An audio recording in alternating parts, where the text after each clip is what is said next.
Hey guys, welcome to animation analysis या फिर animation breakdown, जहाँ पे मैं एनिमेटेड शॉर्ट्स को ब्रेक डाउन करता हूँ, इससे वो मैं आइडिया खुद पे इन्फोर्स कर सकूँ बोल के और दिखाऊँ ऐसे कि मैं तुम लोगों को बता रहा हूँ। तो आज मैं एक डिस्पिकल मी 4 के ट्रेलर में से 2-3 शॉर्ट्स करने वाला हूँ। मैं माउथ शेप लिप सिंक के बारे में सीख सकूँ, क्योंकि जो मुझे बहुत मेजर नोट जो आ रहा था एनिमेशन की स्टूडियो में, वो ये था कि थोड़ा स्लो लग रही है लिप सिंक एंड एसिमेट्री नहीं है, सब कुछ बहुत सिमेट्रिकल है। तो जैसे उन्होंने ये बोला था, सबसे पहली चीज़ जो मेरे दिमाग में आई थी डिस्पेक्यूल में। तो मैं तुमको पहले क्लिप्स दिखा देता हूँ जो मैंने यूज़ करी थी। Something is missing. वीडियो में जो चीज़ों के बारे में बात करने वाला हूँ, वो हो सकता है तुमको थोड़ी लिपसिंग की, क्योंकि मैं नहीं जानने वाला उन सब में कि वो लिपसिंग कैसे करना होता है, ये सब करना होता है। उसके लिए मैं तुम लोगों को हाईली रिकमेंड करूँगा एनिमल सर्वाइवल किट पढ़ लो। अगर ये पढ़ लिया तुमको एनिमेशन की कोई भी ट्यूटोरियल्स देखने की ज़रूरत नहीं है कभी भी। ठीक है, तो लेट्स स्टार्ट। तो आई गेस मुझे टेक्निकली इसमें थोड़ा एक थोड़ा इंट्रोडक्शन पहले देना, पर मैं नहीं दे रहा, बाद में तो ये मेरे लिए टेक्निकली मुझे तुमको बताना चाहिए लिपसिंग के बेसिक शेप्स क्या होते हैं। उसके लिए मैं ये लिंक नीचे डाल दूँगा इसकी। जब भी मैं लिपसिंग करता हूँ, मेरे को सबसे पहले मैं इसके बारे में सोचता हूँ। तो हम लिपसिंग में यूज तुम हर एक वर्ड नहीं बोलते, हमारा माउथ जैसे वर्क करते हैं, बहुत सारे शेप वर्ड साउंड्स के अकॉर्डिंग लिपसिंग होती है, और तुम्हारी शेप बहुत के लिए सेम होता है। तो ए एन आई के लिए ये शेप, ई के लिए दोनों दांत, ओ के लिए ओ, यू के लिए मुंह ऊपर आता है थोड़ा, ओ पर छोटा। बहुत सारे कॉन्सोनेंट्स जो हैं उनके सब सेम शेप है। यू और ओ का मिक्सचर बोलूँगा मैं, एस को छोटा कर दिया और यू की तरह मुंह बाहर आ गया। ए एम बी में हमारा मुंह बंद होता है, एल में जी ऊपर होती है, एंड एफ एंड बी में हमने दांत। ज़रूरी नहीं है, और एफ बोलने के लिए हम ऐसे करते हैं। इसको मैं नीचे लिंक कर दूँगा, तुम खुद से देख सकते हो, पढ़ सकते हो। उसका प्रिंट बहुत अच्छा है, मुझे लास्ट टाइम बहुत हेल्प हुई थी। ऑलराइट, तो लेट्स प्ले। इसमें मैंने लिप सिंक के अलावा मैंने एंटिक्स के बारे में भी बहुत दिमाग में रखा था। तो जब मैं ब्रेक कर रहा था, मेरे फाइंडिंग्स क्या थे, मेरे को सबसे बड़ा नोट मेरे स्टूडियो में आया था कि तुम्हारे लिप सिंक्स जो हैं बहुत सिमेट्रिकल है शेप्स, उनको थोड़ा ब्रेकअप करो। तो अगर मुझे पता नहीं ऐसे आवाज़ आएगी, तो जब मैंने किया, मेरे को सबसे पहली चीज़ जो मैंने नोटिस किया था, जो इनकी माउथ शेप्स है, जो मैंने खुद के लिए यहाँ पे नोट्स बनाया कि इधर एनिमेशन की जो डायलॉग्स हैं वो बाद में आ रहे हैं एक फ्रेम, और शेप पहले आ रही है। ये एक बहुत कॉमन टेक्निक है जो पहले के टाइम पे होती थी, अब नेसेसरीली ज़रूरी नहीं है, क्योंकि टेक्नोलॉजी एडवांस हो गया है। तो जैसे तुम देख सकते हो, क्योंकि बोलते हैं हर चीज़ ऑफ से रखनी है, इम्प्लीकेशन ये थी कि हम पहले वो शेप बनाएंगे तभी तो मुंह से आवाज़ निकलेगी, साथ में थोड़ी ना निकलेगी। अब हर मूवी में ऐसा नहीं होता, पर पहले के टाइम में बहुत होता था। जैसे ई, जब हमने जो ई आवाज़ निकाली है, तो 1-2 फ्रेम पहले ई की डिज़ाइन आ जाएगी, तो हम उस पर हमेशा ऑफसेट में चलते थे। जैसे पॉज करके ये पेज पढ़ लो, मेरे को नहीं समझाना तुम्हें, ठीक है। ये सब टेक्निकली ये पूरा पेज पॉज करके पढ़ लो, ठीक है। या स्क्रीनशॉट ले लो, सो कॉल्ड टीचिंग। तो अगर तुम, तो मैं ये कैसे किया, मैंने ये एक फ्रेम में ऐसे किया, स्क्रब कर रहा था, स्क्रब एंड अभी आ रही है आवाज़, एस आवाज़ आ रही है। अगर हम इसको इससे रिलेट करें, एस में कॉन्सोनेंट वाली शेप्स में हमेशा ऊपर के दांत दिखते हैं, तो स्माइल कर दो। मेरे लिए एक बहुत बड़ी परेशानी, क्योंकि मेरे आगे के 2 बनी टीथ हैं। मैं उन रेयर बीइंग्स में से हूँ जो बोलते समय दोनों दांत दिखाता है most of the time. Usually लोग या तो नीचे के दिखाते हैं या तो ऊपर के, पर क्योंकि मेरे दांत इतने बड़े हैं आगे के कि वो हमेशा दिखते रहते हैं, इसलिए मुझे बहुत परेशानी हुई थी फर्स्ट टाइम, मुझे रियलाइज़ ही नहीं होता। तो मेरा सबसे बड़ा ब्रेकडाउन, सबसे पहला ब्रेकडाउन कि अच्छा ये सी है, सी एस और ई की साथ में आवाज़ आ रही है, तो दोनों दांत दिख रहे हैं। यूजली अगर किसी को ये बनाना होता तो ऐसे बना होगा कि, पर डिस्पेक्ट में भी शेप ब्रेकेज इसमें ऐसा बनाया कि यहाँ से थोड़ा ऊपर फिर नीचे जाके, और स्ट्रेट वर्सेस कर्व्स का कहला, ये लाइन स्ट्रेट है, ये बहुत कर्वी है। ये मेरा फर्स्ट इनटेक टेक आउट था इसमें से। माउथ ओवर शूट, हाँ ये मैंने एक चीज़ मैंने खुद से पूछी, मैं श्योर, अगर तुम इसको स्क्रब करें ये अब ए की शेप में आ रहा है, ठीक है। एंड ए की शेप अगर इससे हम देखें तो तुम इसको ऐसे ही भी बना सकते हो, पर इन्होंने वापस से इनकन्सिस्टिंग एसिमेट्रिकल बनाने के लिए इस साइड का कर्व थोड़ा छोटा रखा और इसको थोड़ा शार्प करके थोड़ा बड़ा रखा है, जैसे मैंने ये डिज़ाइन बनाई है। इस चीज़ में मैंने जो नोटिस किया, मुझे प्लीज़ हेल्प करना कि मुझे लग रहा है जब ये मुंह खोल रहा है कि इसका मुंह पहले ज़्यादा खुल रहा है और फिर अंदर आ रहा है, तो इंस्टेड ऑफ गोइंग ऐसे इज गोइंग ऐसे। तो मुझे वो लग रहा है एक ओवरशूट हुआ, मैं श्योर नहीं, तुमको लगा क्या? तो उसकी हेल्प करना। उसके बाद ये मेरा सबसे बड़ा टेक अवे था जो मेरे को नोट्स आ रहा था कि लिप सिंक तेज़ होनी चाहिए, स्नैपी होनी चाहिए। तो मैंने कहा ये लोग कैसे कर रहे हैं? तो मैंने नोटिस किया इन्होंने बहुत क्विक फॉर्म्स में कर रहे हैं। ये सी है 1 2 3 4। तो पहला फ्रेम अपना नॉर्मल है, जो सेकंड वाला है वो बिल्कुल क्लोज है, हार्डली कोई चेंज है, हार्डली कोई चेंज। तो एकदम से ड्रास्टिक चेंज पूरा खुला, अब स्लोली ईज हो के उस पर आ रहा है। तो ये और यही इन्होंने हर शेप माउथ शेप के चेंजेस पे किया। जिस फ्रेम पे वो है उसके बिल्कुल छोटा सा चेंज पे बहुत बड़ा चेंज, और डिपेंडिंग कि तुम्हारे पास कितने फ्रेम्स हैं, एक और बीच में क्वेश्चन या फिर वहीं पे खत्म। Eyebrow offset going down from body. कितनी बढ़िया चीज़ नोटिस करी है मैंने। अगर तुम ध्यान से इस वाले एरिया में देखोगे तो ये पास दिखाता हूँ, आई हमेशा ये वाला पार्ट आईब्रो हमारा ऊपर ऊपर ऊपर ही है। एंड अब हमारी बॉडी, इसकी बॉडी इधर से ऊपर जानी शुरू हो रही है, ये बॉडी ऊपर जा रही है, तो आईब्रो नीचे आना शुरू हो रहा है, तो देख सकते हो। तो ये ऑफसेट्स है, इंटरेस्टिंग ऑफसेट्स था मुझे लगा, तो मैंने खुद के लिए पॉइंट आउट करा। ये छोटे छोटे न्यूएंसेस जो होते हैं, एक्सेंट्स इन्हें कहते हैं मोस्टली, कि चेंज एक ही पोज में रह के खुद के अंदर चेंज लाना, दैट्स बेसिकली एक्सेंट एज। इसके अलावा अब ये एम शेप है, और एक माहौल, एक इसमें इंटरेस्टिंग चीज़ क्या है, जो एनिमेशन होती है उसमें एक चीज़ बोलते हैं कि चीज़ें पैरेलल नहीं होनी चाहिए, एसिमेट्रिकल नहीं होनी चाहिए। लाखों बार बोला, वो तुम माउथ के साथ भी कर सकते हो। अगर तुम माउथ देखोगे, माउथ ऐसा है, एक ऐसा है, तो ये एक ऐसे फनल टाइप शेप बनाता है कि इंस्टेड ऑफ कीपिंग थिंग्स ऐसे कि तुम एक डायरेक्शन में खोल रहे हो या फिर तुम दूसरी डायरेक्शन में ऐसे खोल रहे हो, तो इसने उन्होंने हर माउथ शेप में ऐसे किया, इधर से इधर ऐसे खोल रहा है। अब ये वापस से देखो, ये चल रहा है, इंस्टेंट बंद एंड बी पे आ गया। इस वाले में क्योंकि ये मेन ही है, इन्होंने इस वाले में ऑफसेट सीधा ही मिड पे चले गए, बंद हो। अगर इनके 4 फ्रेम्स है तो एक बिल्कुल ही सॉफ्ट वाला रख रहे हैं, वरना अप 50-60% तक क्लोज। टीएच वाला ए, लैंग्वेज एक्सेंट, ठीक है। तो इसमें ये कुछ वर्ड बोल रहा है समथिंग, ठीक है। तो इसमें इसने डायलॉग ये बोला है समथिंग, इसमें से तो जो सम है, लोग जैसे वो बोलते हैं उसका प्रोनाउंसिएशन चेंज होता है। सम में आता है SOMETHING, है ना, नो रॉकेट्स। पर जब उसको तुम प्रोनाउंस कर रहे हो तुम उसको बदल सकते हो, सम बोल सकते हो तुम, या सैम थिंग, सैम सा कर रहे हो तो एक की आवाज़ आ रही है, सोम बोल रहे हो तो सो सो की आवाज़ आ रही है ना, सै सो सैस। तो क्योंकि ये पर्सन जिसने वॉइस किया है, वो जो भी ऑफिस में काम करता है वो वाला बंदा, वो एक एक्सेंट से बोल रहा है, जैसे सुन सकते हो ए ए।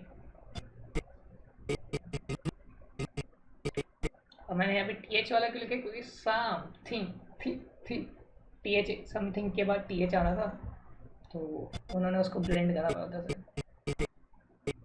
से TH आ गया। तुमको बहुत टाइम्स ऐसा भी करना होता है कि शेप्स को मर्ज करना होता है, डिपेंडिंग उनकी साउंड्स को हमेशा तुम चेंज कर सकते हो शेप को, कि वो एक दूसरे के ऑलरेडी कोहिसिवनेस हो। बेसिकली जो मुझे सिखाया है वो ये है कि एक शेप पकड़ो और उसी के अंदर खेलो जो मेन साउंड है। एंड ये अपोजिंग एक्शंस क्या है मैंने लिखा है, ये अगर तुम देखोगे यहाँ पे इसका मुंह इस साइड घूमने जा रहा है, इस साइड ऐसे ये एरो है और इसका हाथ दूसरी साइड जा रहा है। तो ये चीज़ डेलिब्रेट सब बाय लक नहीं हुआ, क्योंकि तुम पूरा एक्शन एक ही फ्रेम में कर रहे हो, तो तुमको अपोजिंग एक्शंस ऑफसेट्स उसी के अंदर खेलना पड़ेगा जितना कि तुम खेल सकते हो। ये वापस है ई शेप, लोग चाहे तो ई शेप ऐसे भी बना सकते थे, पर दे चोज नॉट टू, क्योंकि तुम ई में दोनों दांत दिखाने होते, उन्होंने वापस से थोड़ा कर्वीनेस लाए हैं, चेंज शेप, एंड इससे वापस से ये वाली शेप बन के आ रही है। और इसका पूरी टाइम बॉडी ऐसे है, को थोड़ा स्ट्रेट बोरिंग होता है। ये सब तुमको अगर लिपसिंग तुम खुद के इनसे सीखोगे तो तुमको समझ में आएगा, इसमें मुझे कुछ समझाने का नहीं है। एस शेप थी, यहाँ पे एस की साउंड आ रही होगी, जैसे इस तरह एस की आवाज़ आ रही है, यहाँ पे शेप बन चुकी है ऑलरेडी। वही जो मैं तुमको शेप के बारे में बता रहा था, 2 फ्रेम्स में डायलॉग का ट्रांजिशन है, जैसे मैंने पहले बोला। एंड हैंड डिलेट, अच्छा ये बहुत इंटरेस्टिंग दिखा था, जो मुझे दिखा था जब दिखा था। अगर तुम देखोगे इसका हैंड पोजीशन वाइज इधर ही है, इसकी बॉडी को देखो, पहले हाथ ऐसे, instead of going like this वो ऐसे गिरा, ऐसे जा रहा है, फिर अपना हाथ लगा कि अब वो इस फ्रेम पे इसने अपने बॉडी वाइज अपने मेन फोर्स होल्ड कर लिया है, एंड हैंड इधर आ रहा है 2 फ्रेम्स के बाद, और अभी ऑलरेडी ये इसका एंटिक था, वैसे बॉडी को ऊपर ला रहे हैं जिससे ये नीचे जा सके, समथिंग इज मिसिंग सोचने। तो अब हाथ उधर ही रहेगा, और इसने यहाँ पे होल्ड कर लिया अपनी बॉडी का पोस्टर पे पहुँच गया। 1 2 3 फ्रेम्स के बाद हाथ पहुँच रहे जहाँ वो पहुँचना रहता था, एंड उसको वापस से डिले करा, तो वो मुझे बहुत इंटरेस्टिंग लगा था। अच्छा हाँ, ये भी एक बहुत इंटरेस्टिंग था, ये एंटिक है और ऑफसेट है इस पर, कि अगर तुम देखोगे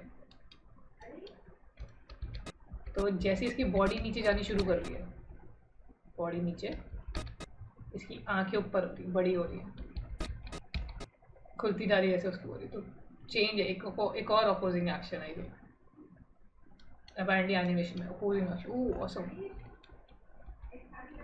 ई की शेप देखो, अभी वो स्माइल करता है, ई बोल रहा है, तब भी फर्क है, तब भी शेप, और मैं बोलूँगा इसी सेंस में। एंड ये बिल्कुल सिमेट्रिकल नहीं है, ये यहाँ से ज़्यादा खुला है, यहाँ से कम खुला है। तो ये था मेरा मेन टेक अवे फ्रॉम इसमें। मैंने एंड माउथ की शेप देखी, स्पेसिंग देखा कि इन्होंने स्नैपी कैसे बनाई है उसे। हाँ, मेरे को ये माउथ के इसने जो भी फेस के साथ किया था मुझे इंटरेस्टिंग लगा। मेरा गोल है कि मैं नेक्स्ट इस टर्म के एनिमेशन में वही सब कर पाऊँ। तो second clip just to rewind कि क्या थी वो। ठीक है, तो अब इसमें लेट्स सी मैंने क्या लिखा था। ओ की शॉप जो मैंने दिखाई थी,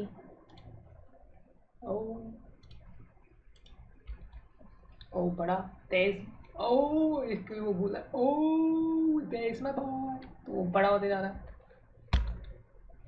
एंड ये मुझे बहुत इंटरेस्टिंग लगा था। ठीक है, तो अगर तुम ये देखोगे हम एनिमेशन में हर चीज़ ऑफसेट करते हैं, पर आंखों को नहीं। आंखें हमेशा सेम टाइम पे नीचे आएंगी, सेम टाइम पे ऊपर जाएंगी। अगर तुम दोनों को यूज़ कर रहे हो ना, ये कैसे ऐसे वो नहीं, वो नॉर्मल रहेगा। बट अगर तुम देखोगे यहाँ पे ये वाली आई ज़्यादा खुली है, ये वाली कम खुली है। और मैं बहुत देर तक सोच रहा था इन्होंने ये क्यों किया, ये क्यों किया। क्योंकि या तो ये ऑफसेटेड होती, पर ये ऑफसेटेड नहीं है, सेम टाइम पे बंद होना शुरू हो रही है एंड सेम टाइम पे खुल, मतलब सेम टाइम में खुल रही है एंड सेम टाइम में बंद हो रही है ना। एक ही टाइम में इन दोनों के आँख बंद हुई, एक ज़्यादा नहीं खुली हुई इस टाइम। तो इन्होंने ये वाली को कम क्यों खोल। तो मैं इस कंक्लूजन में निकला कि मैंने जैसे बताया था स्टार्टिंग अभी थोड़ी पहले, हम हमेशा ये फन मेंटेन करते हैं। तो जो भी एनिमेटर है, क्रेजी एनिमेटर होगा क्या। तो उन्होंने क्या किया है, अगर तुम ये वाली नहीं, मैं ये बोलने वाला था कि अगर ये आँखें खुली हुई कम खुली है तो आईब्रो थोड़ा नीचे हुआ, इसे वो एक डायगोनल शेप जो आगे हुआ है। बट इसमें तो अगर ये वाली आँख ज़्यादा खुली है तो टेक्निकली इसका आईब्रो ज़्यादा ऊपर होना चाहिए, पर इन्होंने इसकी आँखें कम रख के वो किया। फिर कुछ मुझे नहीं पता ये क्यों किया, टेक्निकली ऑपोजिट होना चाहिए था। अगर आईब्रो इसका बड़ा तो इसकी आंखें ज़्यादा खुली होनी चाहिए मेरे हिसाब से। तो कि आगे किसी ने आगे वो हुआ है।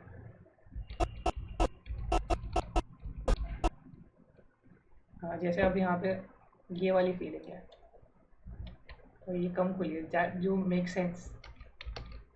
तो ये क्या था, मैं इसका वो देख रहा था, ये जो हैंड्स हैं इन्होंने इसमें ऑफसेट्स कैसे क्रिएट किए हैं। तो अगर मैं ये ऑन करता हूँ, सॉरी इतने सारे चीज़ें लिखे हैं,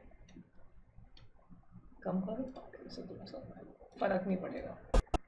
तो ये इन्होंने ऐसे ऐसे नहीं किया, तो सेम टाइम पे यूजली जेस्चर चल रहा है ये, मतलब जो ऐसे घूम रहा है। और इसकी स्पेसिंग देखेंगे यहाँ से आता है, ठीक है। तो ये वाला डॉट देखो पहले, इसका सबसे बिगेस्ट डॉट आता है यहाँ से यहाँ, फिर यहाँ, ठीक है। और इस टाइम पे जो इस साइड पे वो स्लो चल रहा है, एंड इसका सबसे बड़ा यहाँ आता है। तो बेसिकली इन्होंने टाइमिंग को ऑफसेट किया हुआ है कि हम चला सेम रहे, पर अगर ये हाथ पहले तेज़ हो रहा है तो उसके बाद ये हाथ तेज़ होगा, एंड जब ये स्लो हो रहा है फिर ये हाथ स्लो होगा। बॉडी अप एक्सेंट तुम समझ सकते हो कि बॉडी ऊपर गई जिससे नीचे आए, ऊपर जिससे नीचे आए। ये मैं आई मास्क देख रहा था उन्होंने क्या बनाया, TH शेप इसमें, क्योंकि वो एक्साइटली कह रहा है कि पहली वाली से कंपेयर करेंगे तो बहुत डिफरेंट था। जैसे मुंह खोल के आ रहा है, ई ब्लेंड। जैसे मैं बोला ना तुमको 2-3 शेप्स को एक सेम रखने थे, ई में हमेशा हमने देखा है कि ए ऐसा, ई बहुत ज़्यादा खुला हुआ है। इसमें इन्होंने क्या किया है, ए वाली शेप है और दांत पूत दोनों दिख रहे हैं जिससे ई में है। तो वो क्योंकि वो एक शेप के अंदर खेलते हो, तुम कैसे स्पीड आ रही है, ए वाली शेप, क्योंकि देर ई की शेप आएगी फिर इंस्टेंट ए आ रहा है, देर एम एम में माउथ बंद होता है सिंपल। सेम इसके साथ है जो ये पिन पॉइंटिंग वाला था कि ये पहले तेज होगा फिर ये तेज होगा, ये पहले तेज होगा फिर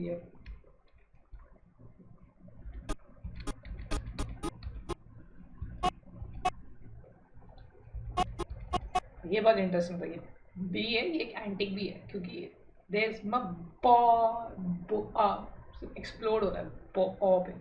तो अगर तुम देखोगे इसने मुंह ऐसा मुंह फुलाया बी पे, और वो मुंह को नीचे कर, इसमें भी ऑफसेट चल रहा है। तो इसने माउथ खोलना शुरू करा पर ये फूलापन अभी भी है, पॉ और एक्सप्लोड हो गया तुम्हारा मुंह। Slow fast coming to camera, A to O, ठीक।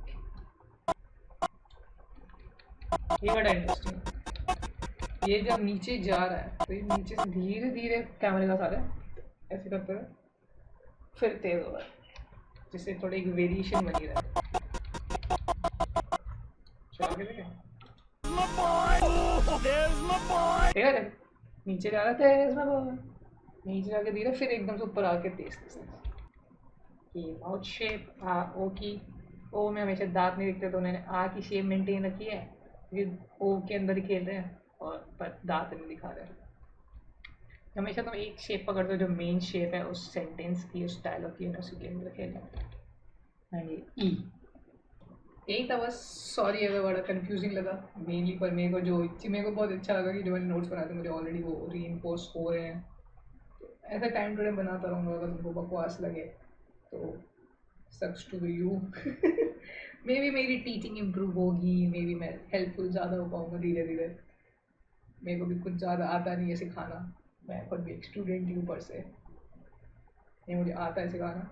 पर ये सारी चीज़ें वो हैं जो इस अंडरस्टैंडिंग में बेस्ड है कि सामने वाले को ऑलरेडी चीज़ें आती हैं। और मैं वो वाला पार्ट स्किप कर चुका हूँ कि भाई कुछ सीखो, मैं नहीं सिखा रहा अभी, इवेंचुअली मे बी कभी करूँगा, अभी नहीं। तो हाँ, थैंक यू फॉर वॉचिंग।